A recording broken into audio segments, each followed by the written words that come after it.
उस्ता Mohammad Jacobabad train service को बंद हुए 25 साल हो चुके हैं, जिसकी वजह से शहरी ट्रेन सर्विस से महरूम है। हुकूमत इस जानिब तवज्जो दे। शहरियों का वश न्यूज़ से बातचीत करते हुए कहा कि 20-25 साल अब ट्रेन में जाते थे, काफ़ी सहूलियत होती थी। कभी जैकबाबाद जाती थी या लाड़काने जानी थी, कोई परेशानी नहीं था। अभी इस वक्त जो है वैगने चल रहे, किराए बहुत बढ़ गए।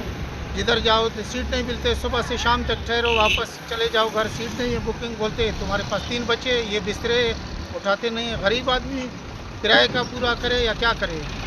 ये हमारे हुकूमत पाकिस्तान को हम अपील करते हैं कि बराए मेहरबानी ये ट्रेन बहाल करे। ट्रेन जो तकरीबन 25 साल थी हाणे ट्रेन बंदि आहे। अॻे सूमर सूमर ते ईंदो हुओ, उहो सूमर सूमर बंदि थी वियो। ग़रीब जी सवारी वैगन ते वञूं था असां 200-300-400 रुपया किरायो वठनि था लाड़कानी ताईं। जैकबाबाद जो बि तकरीबन न आहे बि 300-350 रुपया किरायो।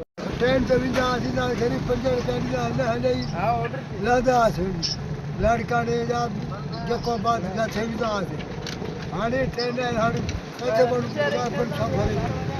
लाड़काने ताईं।